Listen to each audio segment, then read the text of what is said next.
Hello, everyone. I'm Daniel Rubenstein. Today is September 26th, 2024, and this is the live daily briefing of the Israeli Citizen Spokesperson's Office. We're live on Instagram, X, YouTube, LinkedIn, and available afterwards wherever you get your podcasts. So please start submitting questions in the chat. And as always, like and subscribe to help us reach a wider audience. Today is day 356 of the October 7th war, a war that Hamas started, Hezbollah joined the next day, and now involves Iran and its proxies on a total of 7 fronts around Israel. Iran has established a ring of fire around Israel. These are difficult days, but great news. The United States and France have agreed to a ceasefire. You might be thinking, I didn't know the US and France were at war. And you'd be right.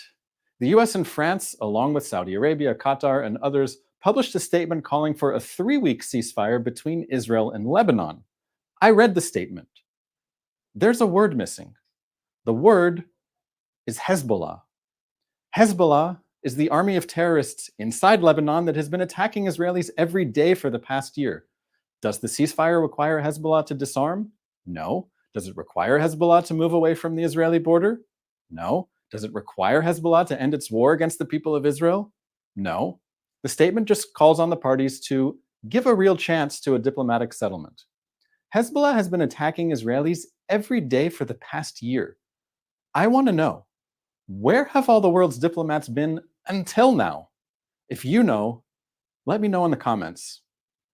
I was just handed a printout of the statement from the world powers. I'm going to read the whole thing to you in case you're just listening in your car on your podcast and you can't open up a new tab on your internet browser itself. This is the statement. I have it right here. It says, joint statement by the United States, Australia, Canada, European Union, France, Germany, Italy, Japan, Saudi Arabia, United Arab Emirates, United Kingdom, Qatar. Here it is. The statement says, the situation between Lebanon and Israel since October 8th, 2023 is intolerable and presents an unacceptable risk of a broader regional escalation. This is in nobody's interests, neither of the people of Israel nor of the people of Lebanon. It is time to conclude a diplomatic settlement that enables civilians on both sides of the border to return to their homes safely, in safety. Diplomacy, however, cannot succeed amid an escalation of this conflict. Thus, we call for an immediate 21-day ceasefire across the Lebanon-Israel border to provide space for diplomacy towards the conclusion of a diplomatic settlement consistent with UNSCR 1701 and the implementation of UNSCR 2735 regarding a ceasefire in Gaza. We call on all parties, including the governments of Israel and Lebanon, to endorse the temporary ceasefire immediately consistent with UNSCR 1701 during this period and to give a real chance to a diplomatic settlement. We are then prepared to fully support all diplomatic efforts to conclude an agreement between Lebanon and Israel within this period, building on efforts over the last months that ends this crisis together. That is the statement that was just published by these countries today, and it is the main news item, certainly in Israel. But the statement calls on the governments of Israel and Lebanon to accept a ceasefire. The US, France, and the others who co-signed are implying that the government of Lebanon is responsible for the attacks on Israel that come from the territory of Lebanon. That would be news to the government of Lebanon, which does nothing to stop Hezbollah. This brings me to another important point about the statement calling for a ceasefire. As you heard, the statement says that the ceasefire should be consistent with UN Security Council Resolution 1701. That is the resolution that ended Israel's last war against Hezbollah in 2006. That was 18 years ago. Resolution 1701 was supposed to prevent another war from happening ever again. Clearly, it failed. Resolution 1701 was supposed to prevent another war from happening again because it demanded that Hezbollah disarm and move away from the Israeli border. And it said that there should be no forces near the Israeli border that are outside the authority of the government of Lebanon. In other words, the government of Lebanon was supposed to take responsibility for Lebanon. It never happened. Does anyone believe that it will happen now? The government of Lebanon does not control Hezbollah. If anything, Hezbollah controls the Lebanese government. The UN peacekeepers in Lebanon did not keep any peace for the past 18 years or in the decades before that. They did not stop Hezbollah from firing 9,000 missiles and drones at Israelis in the past year. As of right now, it's about 3:05 p.m. in Israel. There doesn't appear to be a ceasefire. I can tell you a few hours ago, I saw video from our co-founder, Elon Levy. He's in northern Israel right now. He was taking cover from incoming Hezbollah rocket fire. That's not a sign that there is a ceasefire. Also, a short while ago, the IDF announced that it targeted infrastructure along the Syria-Lebanon border, infrastructure that was used by Hezbollah to transfer weapons from Syria to Hezbollah in Lebanon.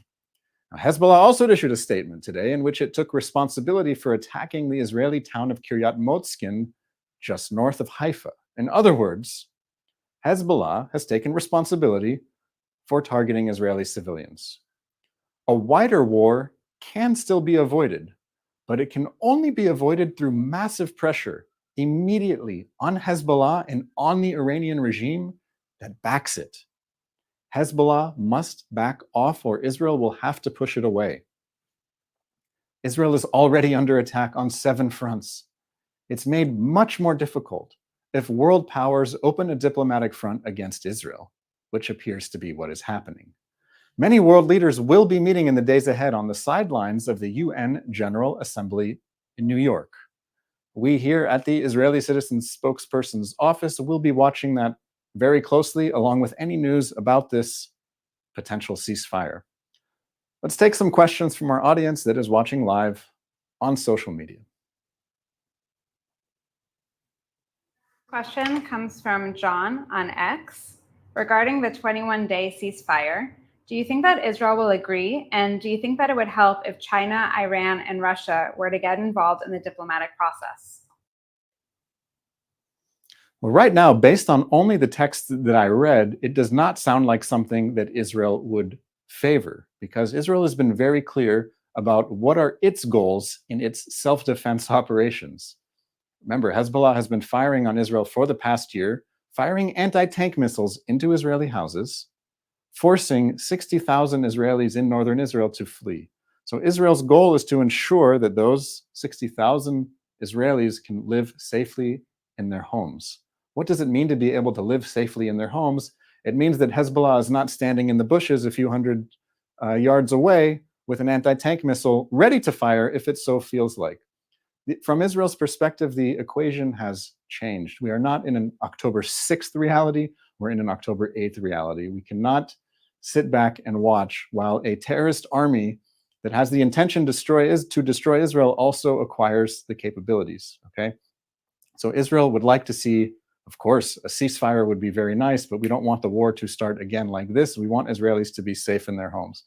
Now, if such a ceasefire proposal moves to the United Nations Security Council, and another resolution passes through the Security Council, which means it's with Russia and China's support, it would certainly raise concerns that you'd want to read the text very closely to make sure Israel's security needs are guaranteed and not overlooked, but we'll have to wait and see what happens at the UN over the next few days. Our next question comes from Sammy Tisser. Could one ceasefire end the war on all 7 fronts, including the Houthis, Iran, and all of the others?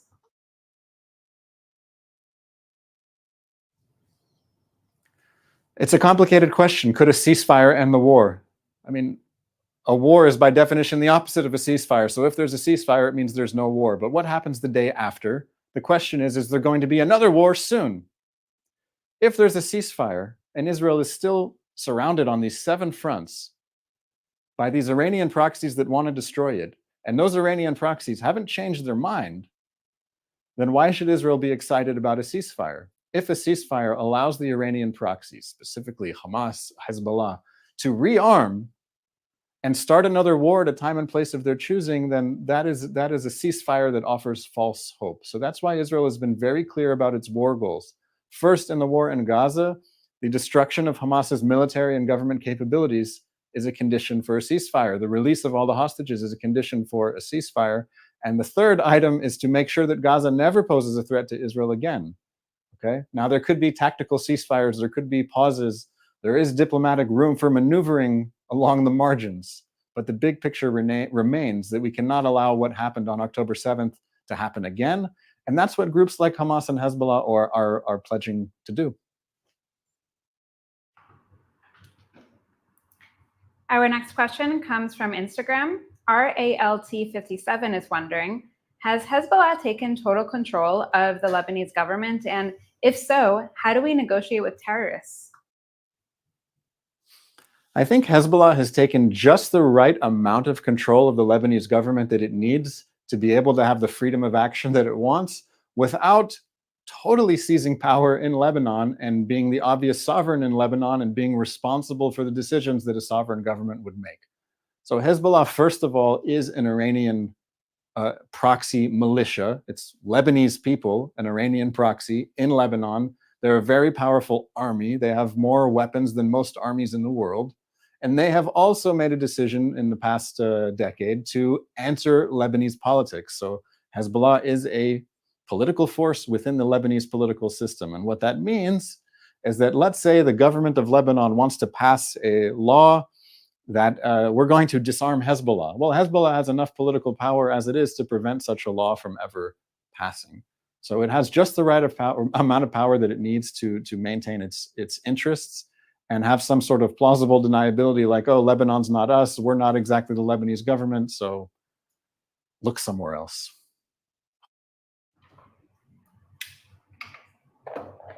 Are there any comments from environmental activists around the world about the Hezbollah attacks and rockets falling in the Mediterranean Sea? As far as I can tell, no. If you have seen anything, come across anything on social media as you're reading the news, please send it to me. I have not seen environmental groups publish any statements in favor of not just Israel, but of the basic facts of the situation, that Hezbollah has fired so many rockets into Israel that have sparked fires, burned trees, poisoned the air that we all breathe in Israel and Lebanon. So yes, it's been a bit disappointing to see many who are in the environmental movement are anti-Israel activists protesting on the street, joining the mob against Israel. If you're involved in this kind of movement, I hope you can steer them in the right direction. Our last question today comes from Kidon. Do you think that Iran is directly intervening in the war between Lebanon and Israel? Yes. Hezbollah, which is this Lebanese militia in southern Lebanon and in other parts of Lebanon, it receives its money from Iran, it receives its weapons from Iran, it receives its training from Iran, and in effect, it receives its orders from Iran.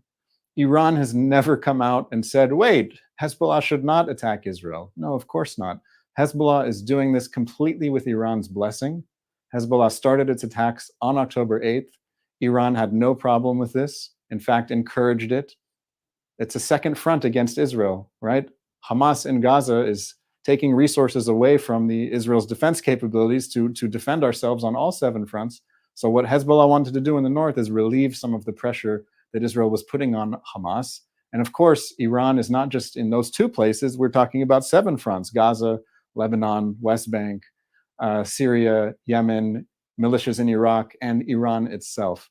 So Hezbollah and Iran are completely in line, so much that Hezbollah members swear allegiance and loyalty to the supreme leader of Iran as their supreme religious authority. So the connections are very tight between Hezbollah in Lebanon and Iran, the regime in Iran, and the Revolutionary Guard. That's all the time we have for today. This was the live daily briefing of the Israeli Citizen Spokesperson's Office. As always, follow us on our social media platforms. If I didn't get to your question, you can track me down personally on my social media platforms. We are live every day in Israel, Sunday to Thursday, 3 p.m. Israel time, 8 a.m. on the East Coast. Thanks for tuning in. Have a wonderful day. I'm Daniel Rubenstein, and this has been the Live Daily Briefing.